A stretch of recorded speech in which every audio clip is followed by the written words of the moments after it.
Tuntas sepekan kembali ke hadapan Anda. Pemirsa, revisi Perda RT/RW sudah memasuki tahap pembahasan materi inti Raperda.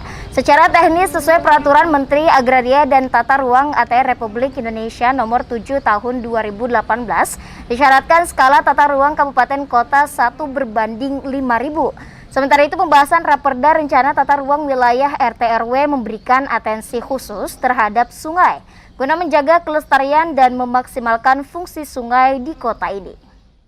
Pembahasan revisi Perda Nomor 5 Tahun 2013 tentang Rencana Tata Ruang Wilayah RT/RW ternyata berjalan alot, yang kini dibahas panitia khusus Pansus DPRD Banjarmasin. Anggota Pansus RT/RW DPRD Banjarmasin, Jainal Hakim, mengingatkan saat ini revisi Perda RT/RW sudah memasuki tahap pembahasan materi inti Raperda. Secara teknis, lanjut politisi Partai Kebangkitan Bangsa PKB Banjarmasin itu sesuai Peraturan Menteri Agraria dan Tata Ruang ATR Nomor 7 Tahun 2018 disyaratkan skala tata ruang kabupaten kota 1/5000.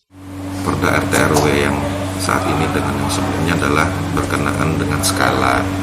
Jadi kalau menurut RT/RW yang terdahulu bahwa skala rencana tata ruang itu adalah 1/25.000. Di Perda Revisi RT/RW tahun 2020 ini materi Perda RT/RW-nya sudah lebih detail dengan menggunakan skala 1/5000. Dan ini tentunya secara pembahasan itu dan secara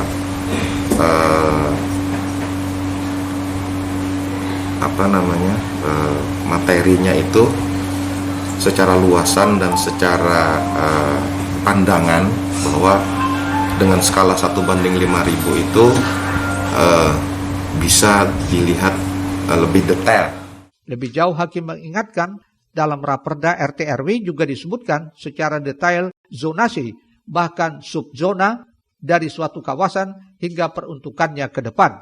Misalnya zona pendidikan, industri, perdagangan, kini diperjelas dengan subzona secara detail. Hal itu tidak bisa dibahas secara cepat karena harus sesuai dengan data yang benar. Dalam pembahasan Raperda RT/RW, Hakim memastikan DPRD Banjarmasin menaruh atensi khusus terkait zona hijau, baik kawasan sungai dan ruang terbuka hijau sesuai amanat undang-undang. Risna, Banjar TV.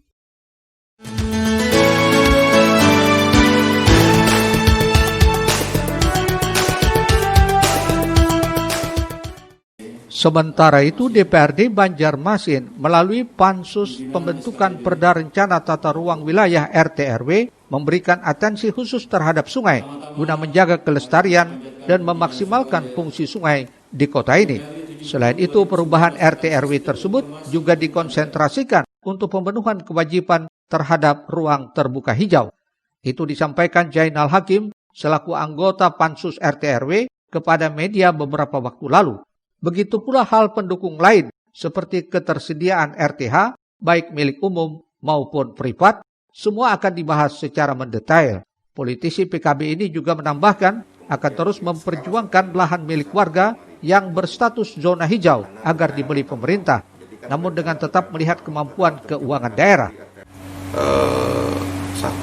Konsentrasinya masalah sungai, kemudian juga pemenuhan kewajiban ruang terbuka hijau, dan ini menjadi concern khusus kami di Pansus bahwa setidaknya ruang terbuka hijau di Kota Banjarmasin ini bisa bertambah dalam beberapa tahun, itu bisa bertambah signifikan. Di samping itu, regulasi RT/RW yang sekarang sudah mencakup rencana detail tata ruang RDTR, sehingga ke depan tidak ada lagi Perda RDTR dalam pembahasan Raperda RT/RW. Risna, Banjar TV. Pemirsa, saat ini di pangkalan gas LPG sudah menggunakan sistem kartu untuk pembeliannya. Hal ini untuk menghindari warga yang membeli lebih dari satu. Sementara itu permasalahan ketersediaan gas LPG 3 kg terus saja menjadi keluhan warga. mulai dari harganya yang melambung naik hingga sulitnya mendapatkan gas secara kontinu alias sering terjadi kelangkaan. Ketersediaan gas LPG khususnya tabung 3 kg terus menjadi permasalahan, apalagi di tengah pandemi COVID-19 dan kondisi perekonomian yang serba sulit. Saat ini di pangkalan gas LPG sudah menggunakan sistem kartu untuk pembeliannya. Hal ini untuk menghindari warga yang membeli lebih dari satu. Selain itu agar setiap warga di daerah tersebut bisa mendapatkan gas LPG secara adil, seperti di pangkalan gas kawasan Jalan Sutoyo S, Gang Purnawirawan RT 48, Kelurahan Pelambuan, Banjarmasin Barat. Ungkapan itu disampaikan pemilik pangkalan Suwito beberapa waktu lalu saat kunjungan Wakil Ketua DPRD Kota Haji Muhammad Yamin. Kartu kami melayani sesuai dengan kartu. Jadi warga masyarakat yang kita layani yang utama adalah yang memakai kartu. Namun kalau nanti yang memakai kartu sudah katakanlah ada sisa sedikit, kita bagikan yang tidak punya kartu. Sebenarnya kalau di pangkalan nggak ada masalah, di pangkalan. Mungkin ya dari masyarakat sendiri menggunakan sangat banyak kali, mungkin ya kira-kira.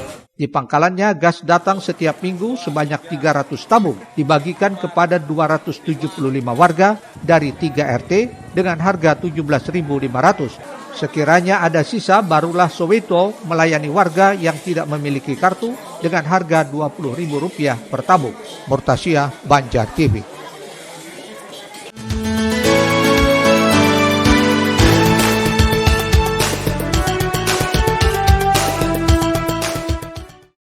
Permasalahan ketersediaan gas LPG 3 kg sepertinya belum juga selesai. Di lapangan terus saja menjadi keluhan warga di berbagai pelosok, mulai dari harganya yang melambung naik hingga sulitnya mendapatkan gas secara kontinu alias sering terjadi kelangkaan. Mencermati hal tersebut, Wakil Ketua DPRD Kota Banjarmasin dari fraksi Gerindra, Haji Muhammad Yamin, saat berkesempatan meninjau beberapa pangkalan mengungkapkan akan segera melakukan diskusi dengan pemerintah kota serta pihak terkait. Selain itu akan melakukan kajian apakah ada oknum yang bermain dan menyalahgunakan distribusi kebutuhan dasar warga tersebut. Ini ada oknum yang bermain khususnya daripada pihak pengadaan ataupun daripada pihak agen. Ini kita akan mencoba nanti berdiskusi dengan pemerintah kota dan juga dari pihak penegak aturan, jangan sampai penyalahgunaan dalam gas LPG 3 kilo lah ya. Gas LPG ini kan untuk memang khusus subsidi untuk masyarakat kecil. Itu jadi kita akan coba diturunkan lagi, dan yang pastinya pengadaan ini kan juga dari pusat. Jadi memang perlu juga kita sampaikan aspirasi ini ke DPR RI lah untuk bisa mencukupi pengadaan gas LPG khususnya di Kota Banjarmasin.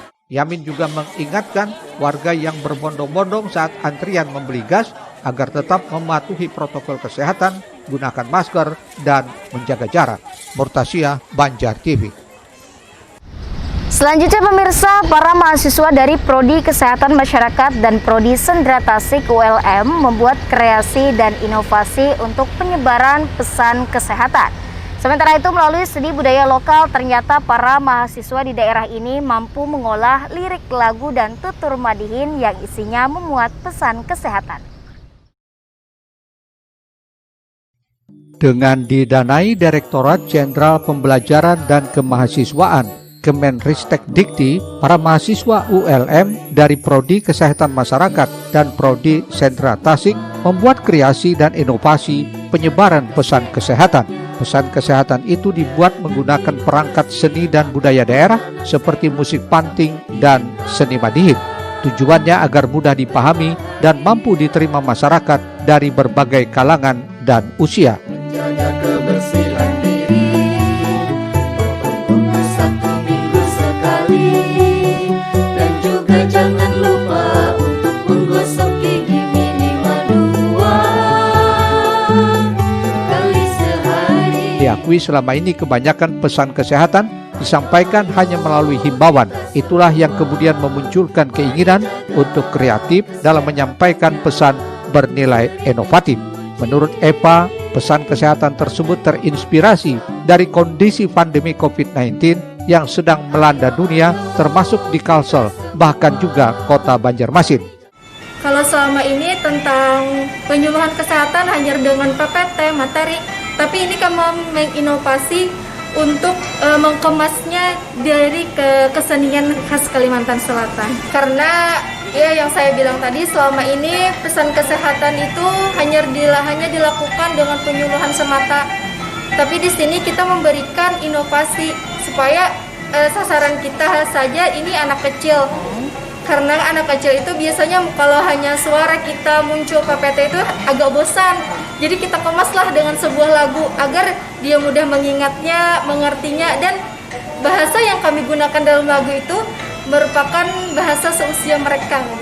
Melalui beberapa bait lirik, pesan COVID-19 ini ingin mengajak seluruh masyarakat untuk terus menjaga protokol kesehatan serta terus memerangi virus mematikan tersebut. Sementara pencipta lirik juga penyanyi dari video klip itu, Romi Hermawan, yang dikenal sebagai mahasiswa Prodi Sentra Tasik FKIP ULM, menyebutkan untuk pembuatan lirik pihaknya tidak sembarangan, namun sudah berkonsultasi dengan para seniman di Taman Budaya Kalsel.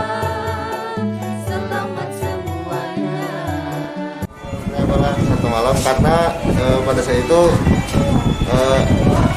kesulitan dalam pemilihan irama lagu, karena kan irama anak-anak berbeda dengan usia yang dewasa. Anak-anak itu lebih suasana seperti bermain dan sebagainya, makanya kesulitannya dalam pembuatan lagu ini bagaimana cara memilih irama yang mudah diingat oleh anak-anak. Konsultasi juga dengan dosen seni agar musik yang dikemas juga tidak sembarangan, dan selain kita menjaga personal hygiene juga kita perlu melestarikan yang namanya kesenian tradisional Kalimantan Selatan mulai dari usia dini. Jadi sangat disayangkan kalau seandainya masih banyak anak-anak yang tidak mengetahui kesenian Kalimantan Selatan, karena kesenian Kalimantan Selatan sangat banyak jenisnya. Jadi mari kita cari, mari kita lestarikan bersama-sama. Melalui lirik lagu dan seni bertutur Madihin ini, berbagai pesan kesehatan diharapkan sampai ke masyarakat, di samping ikut melestarikan seni budaya lokal daerah ini. Ayo kita semunyaan, ayo kita jaga, ayo kita lawan, supaya langkah silang nyaman bakagiatan, supaya pandemi hilang, semoga kada balawasan. Murtasyah, Banjar TV.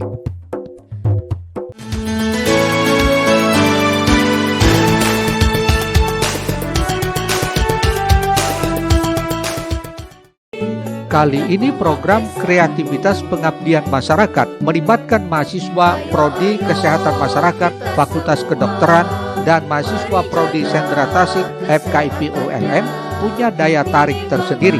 Melalui seni budaya lokal, ternyata para mahasiswa di daerah ini mampu mengolah lirik lagu dan tutur Madihin yang isinya memuat pesan kesehatan. Pihak Ketua Prodi Kesehatan Masyarakat Fauzi Rahman sangat mendukung dan mengapresiasi hal ini, apalagi telah mendapatkan fasilitasi dari Direktorat Jenderal Pembelajaran dan Kemahasiswaan Kemenristek Dikti. Harapannya dengan ajang kreativitas serta inovasi yang sangat membanggakan ini, masyarakat terutama peserta didik di sekolah mampu memaknai lirik lagu yang dikemas dengan bahasa yang mudah dipahami guna penerapan higienitas personal. Program Kreativitas Mahasiswa Pengabdian Masyarakat yang didanai melalui Direktorat Jenderal Pembelajaran dan Kemahasiswaan yang dilaksanakan oleh Mahasiswa Kesehatan Masyarakat dan Program Studi Sentra Tasik merupakan sebuah inovasi dengan harapan bisa memperkenalkan budaya Banjar dengan dimasukkan unsur-unsur pesan kesehatan agar anak-anak bisa memaknai pesan personal hygiene yang ingin diterapkan pada siswa sekolah dasar. Fauzi juga ingin agar inovasi ini tidak hanya sampai di sini, akan tetapi terus semakin kreatif melalui media dan bidang lainnya. Krishna, Banjar TV. Ya pemirsa, tuntas sudah lintas Banua sepekan kali ini. Nantikan rangkaian berita terpilih lainnya minggu depan hanya di Banjar TV. Akhir kata saya Miratun Nahar dan tim redaksi undur diri dari hadapan Anda. Selamat menikmati hari libur Anda pemirsa, tetap patuhi protokol kesehatan. Wassalamualaikum warahmatullahi wabarakatuh.